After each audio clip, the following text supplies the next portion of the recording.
Well, hey and welcome back to last week's project. If you don't remember, last week I made a collet chuck for the lathe, and in doing so, I did some pretty heavy cuts in some 1045 steel. At certain points, I was reaching 4mm depth of cut, which is absolutely crazy for a lathe of this size. You know, every now and then I get asked, well, am I happy with my lathe? And apart from the noise, which obviously is going to be a problem and I need to address, everything else about this lathe I am really happy with. I mean, I don't think there's any other lathe out there that's this size that can do this type of cut. Now this video isn't about this lathe specifically, although it is sort of in the same ballpark, because I'm currently helping out a friend of mine who's interested in getting a lathe similar to mine, and every now and then I do get asked, well, would I recommend this lathe, or would I recommend the mini lathe, or what lathe would I recommend?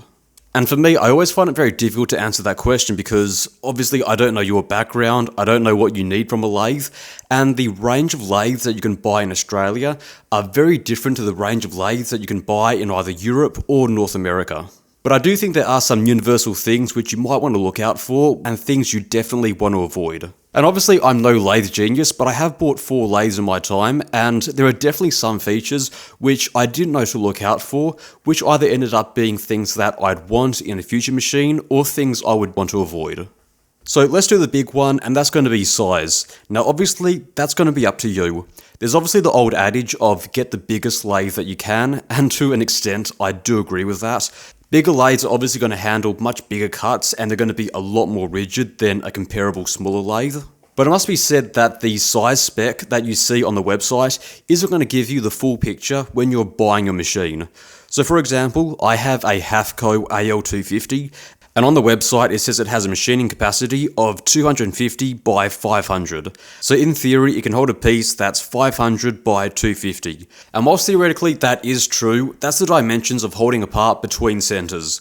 So if we put a dead center in the tailstock and a dead center in the headstock and put in a piece, we can theoretically hold a piece that is that big. But I don't know about you, but I never turn things between centers. I always hold things in a 3-jaw chuck, so once you start to add chucks, then your actual capacity starts to shrink.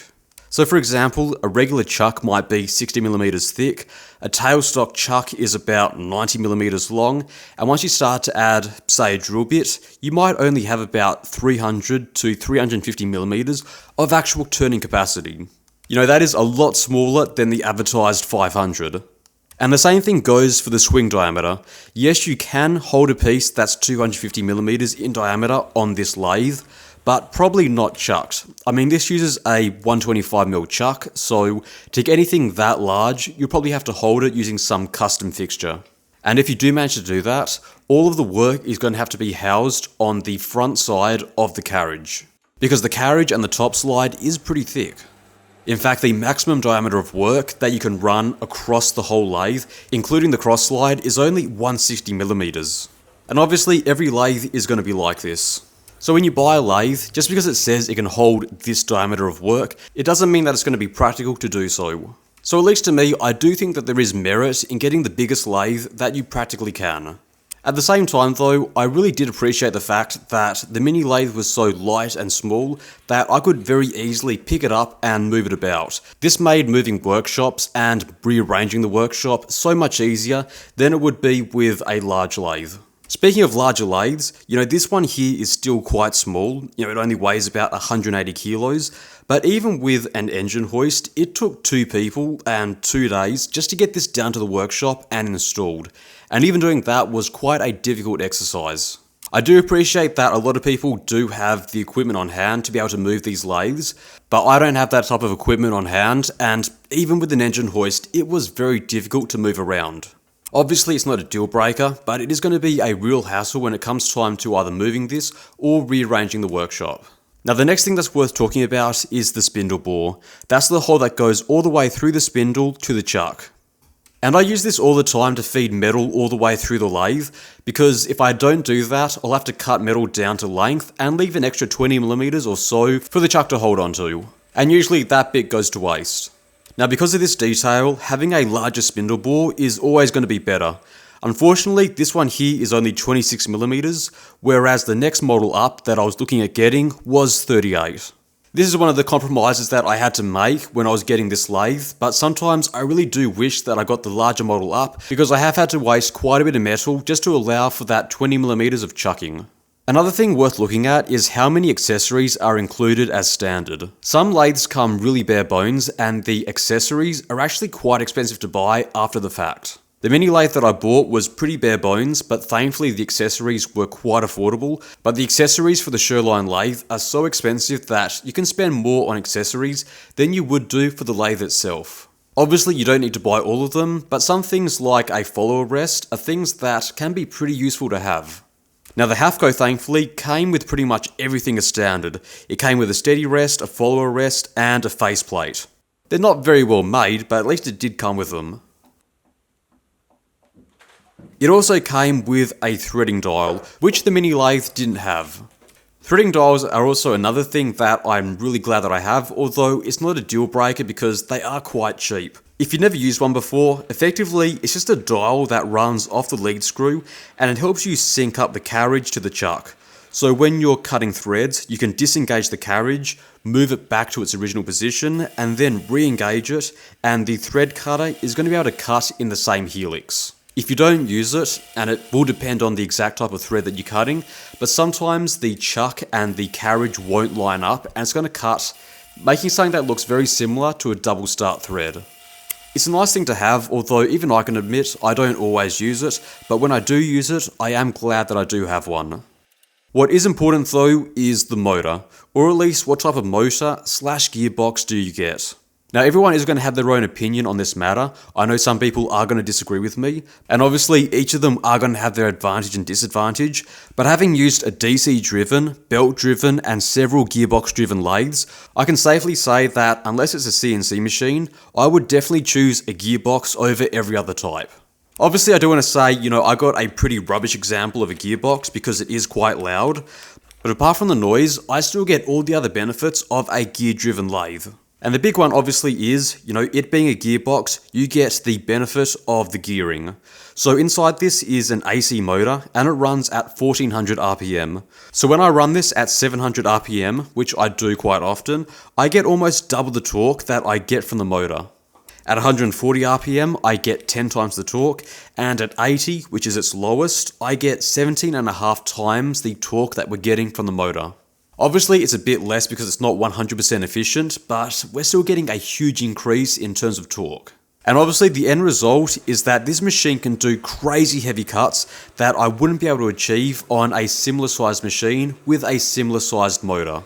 With that said though, the downside to all this is that you only have a few selected speeds to choose from and you can't change it on the go.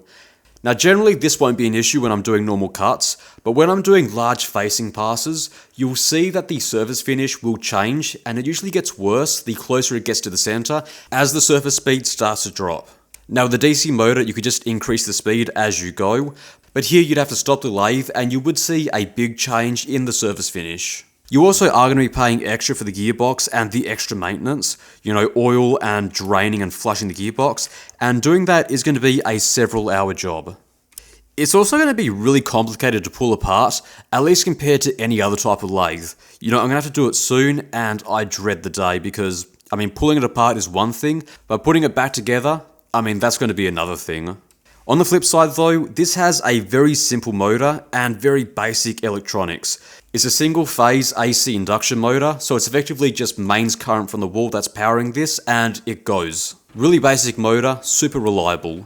And obviously it runs at its peak operating window, which here is 1400 RPM, so you're going to be getting the best amount of torque from this motor.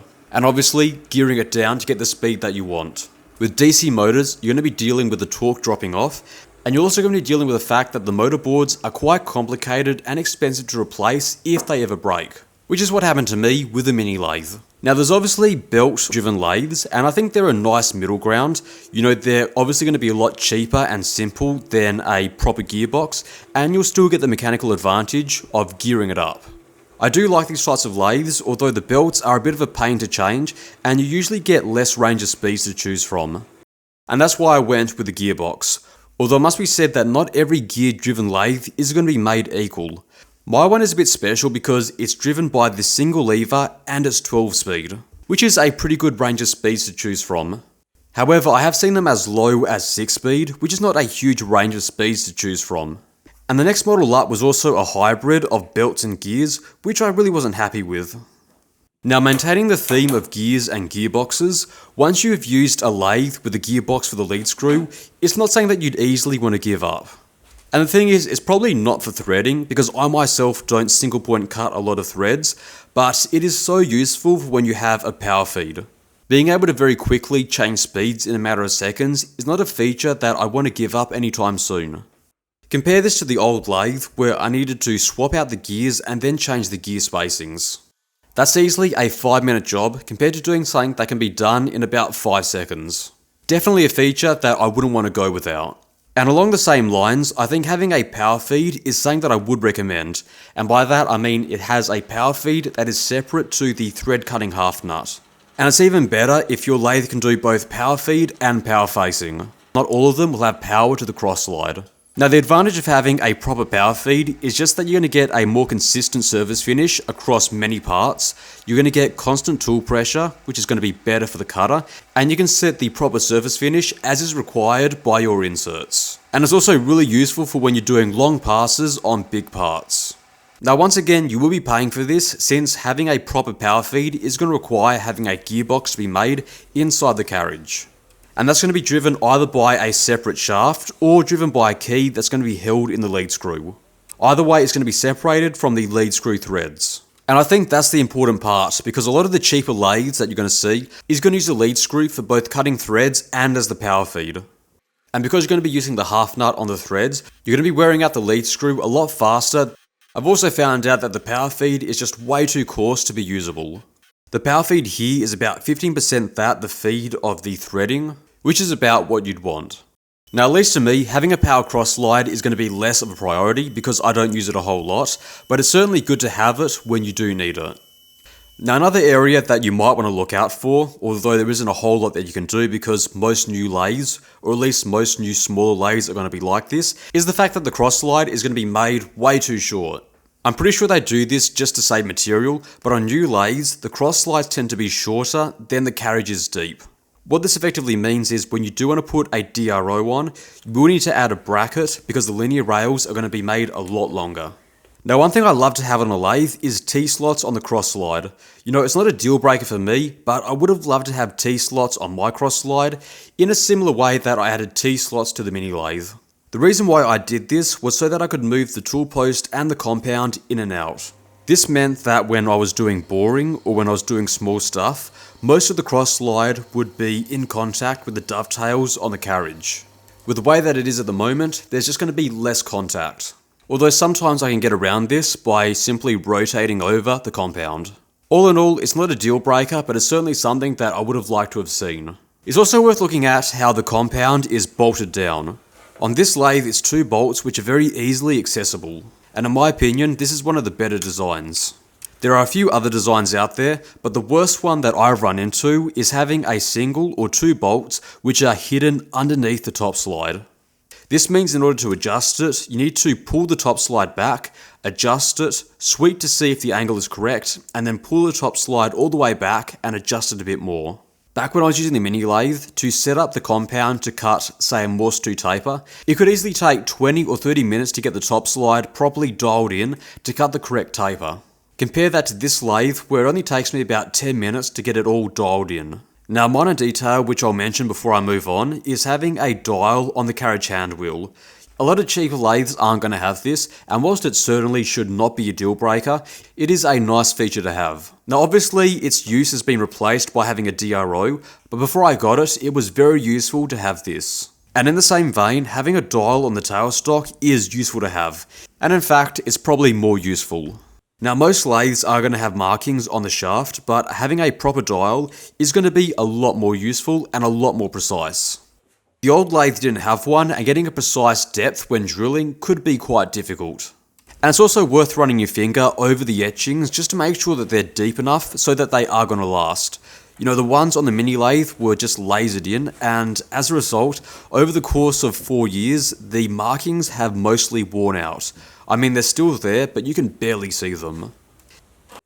It's also worth making sure that the tailstock has a usable adjustment mechanism for easily aligning the tailstock with the center of the spindle. On this lathe, it's very simple, it's just done with 2 grub screws. It's a really simple mechanism and it works well, but unfortunately the mini lathe didn't have one, so adjusting it was quite difficult until I made an adapter upgrade, which made it a lot easier.